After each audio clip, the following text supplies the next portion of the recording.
अरे मास्टर जी, बड़ी ही भाग्यशाली है आपकी लड़की, जो हमारे लड़के और फैमिली दोनों को ही पसंद आ गई।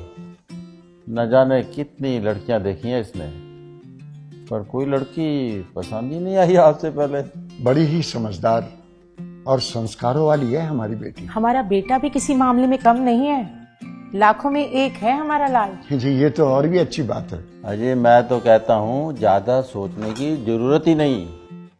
अरे एक अच्छा सा मुहूर्त निकालिए और निपटा देते हैं शुभ काम को।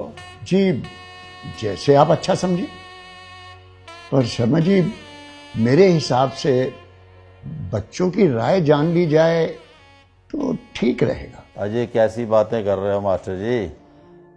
आप बच्चों की राशि मिलवाइए और हो जाने दीजिए। नहीं अंकल जी, आप लोगों को एक बार हमारी बात सुन लेनी चाहिए।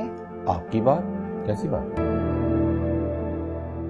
हमारी कुछ मांगे हैं। मांगे? मांगे कैसी? माफ कीजिएगा, शायद आप लोगों को मेरी बात बुरी लगे, पर इस रिश्ते को आगे बढ़ाने के लिए आप लोगों को हमें कुछ प्रूफ देने होंगे। प्रूफ? कैसे प्रूफ? हमें आपके बेटे के मेडिकल रिपोर्ट्स चाहिए और आपके बेटे के एजुकेशन और इनकम के प्रूफ चाहिए।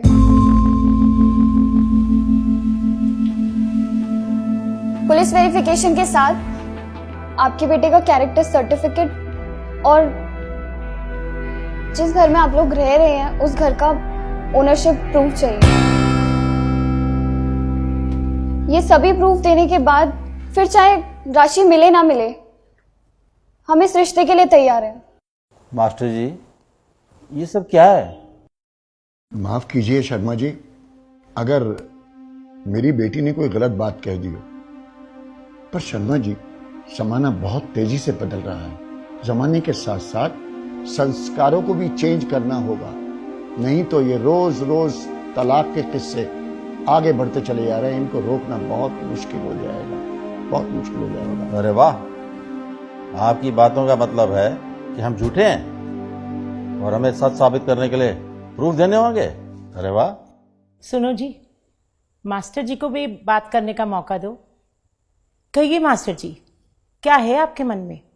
शर्मा जी, हम ये नहीं कह रहे कि आप झूठे हैं, पर अगर आप गलत नहीं हैं तो मुझे नहीं लगता कि प्रूफ देने में आपको कोई परेशानी होनी चाहिए।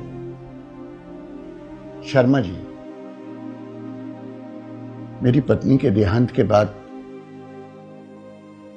मेरी दोनों बेटियां कभी भी मुझसे एक पल के लिए दूर नहीं हुई। आज मेरी लाडली बेटी, मेरा जिगर का टुकड़ा, जिंदगी भर के लिए किसी दूसरे के साथ कैसे जा सकती है, ये जाने बिना कि वो कौन है, कहां से आया है, क्या मेरी बिटिया को अच्छी तरह रख पाएगा? शर्मा जी, मैं अपनी बेटी का भाग्य तो नहीं बदल सकता, लेकिन उसके अच्छे भाग्य के लिए प्रयास तो कर ही सकता हूं, प्रयास तो कर ही सकता हूं।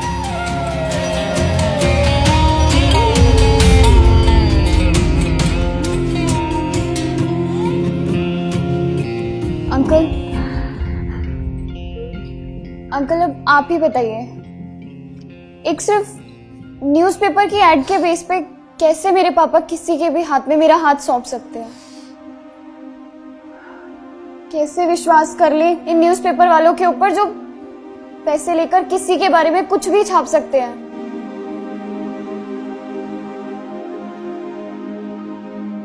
अंकल, मैं एक लड़की हूं और शायद आप लोगों को मेरा बोलना अजीब लग रहा होगा, पर अंकल आपको पता है आजकल सिर्फ 23% तलाक विचार ना मिलने की वजह से और 77% तलाक झूठ के बुनियाद पे रिश्ते बनने की वजह से हो रहे हैं। हम लोग भेड़ चाल की तरह बेटी बचाओ बेटी पढ़ाओ के चक्कर में बेटियों को बसाना भूलते जा रहे हैं।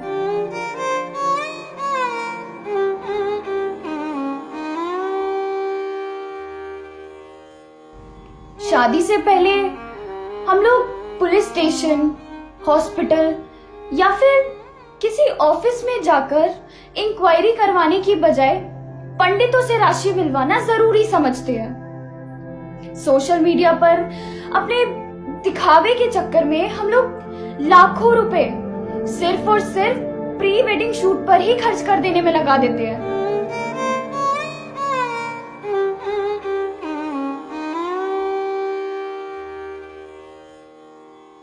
हमारे हिसाब से प्री वेडिंग शूट के बजाय अगर प्री वेडिंग इंक्वायरी पर ध्यान दिया जाए तो शायद ये तलाक के किस्से कुछ कम हो सकते हैं।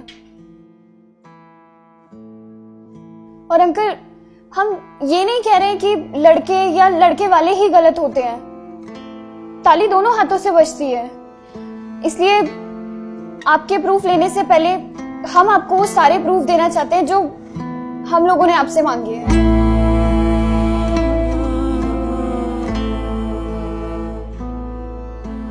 शर्मा जी, एक आखिरी बात आपसे और कहना चाहूंगा कि इस तरह के fैसले कभी दिल से नहीं करने चाहिए, दिमाग से करने चाहिए, बाकी ऊपर वाले पे छोड़ देना चाहिए।